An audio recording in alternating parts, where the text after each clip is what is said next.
దిగ్గజ క్రికెటర్ ధోనికి కొన్ని కోట్ల మంది అభిమానులు ఉన్నారు. అంతర్జాతీయ క్రికెట్ నుంచి రిటైర్ అయినా కూడా ధోని క్రేజ్ ఏమాత్రం తగ్గలేదు.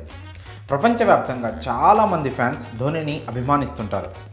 ఫ్యాన్స్ కొన్ని సందర్భాల్లో ధోని కాళ్ళు మొక్కి తమ అభిమానాన్ని ఆ విధంగా చూపిస్తుంటారు.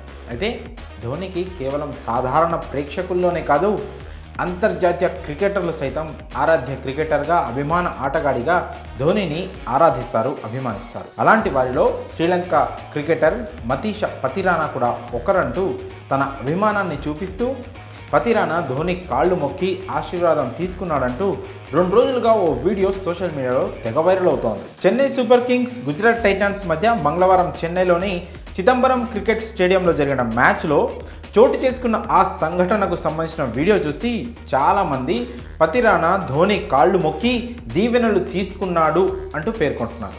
కానీ అదంతా ఫేక్ అనే నిర్ధారణ అయింది. నిజానికి ఆ వీడియోలో పతిరానా ధోని కాళ్ళు మొక్కుతున్నట్లు కనిపించింది, కానీ అది నిజం కాదు. జస్ట్ కెమెరా యాంగిల్ వల్ల జరిగిన పొరపాటు అది. తాజాగా ఆ సంఘటనకు సంబంధించిన రియల్ వీడియో ఒకటి బయటికి వచ్చింది. పతిరానా ధోని కాళ్ళు మొక్కుతున్నట్లు కనిపిస్తున్న ఆ ఘటనను వేరే కెమెరా యాంగిల్ చూస్తే అసలు విషయం ఏంటో అర్థమవుతుంది.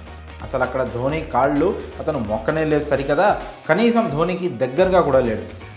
ధోనికి తనకి మధ్య ఏదో బౌలర్లు తమ లెంత్ కోసం పెట్టుకునే ఒక వైట్ రౌండ్ మార్కర్ లాంటిది ఉంటే దాన్ని పతిరానా అక్కడి నుంచి తీసి పక్కకు వేసినట్లు స్పష్టంగా మనం చూడొచ్చు.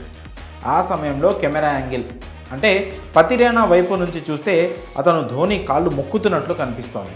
కానీ వారి వెనుక కెమెరా యాంగిల్ నుంచి చూస్తే క్లియర్గా వారిద్దరి మధ్య చాలా గ్యాప్ ఉండడం, పతిరానా అక్కడున్న మార్కర్ను తీసి పక్కకు వేయడం మనం చూడొచ్చు. ఈ వీడియోతో గత 2 రోజులుగా సోషల్ మీడియాలో జరుగుతున్న ఒక ఫేక్ వీడియో ప్రచారానికి తెరపడింది. పతిరానా ధోని కాళ్ళు మొక్కుతున్నాడంటూ ఒక ఫేక్ ప్రచారం జరుగుతున్న విషయం ఇప్పుడు బట్టబయలైంది. మరి ఈ విషయంలో మీ అభిప్రాయాలను కామెంట్స్ రూపంలో తెలియజేయండి.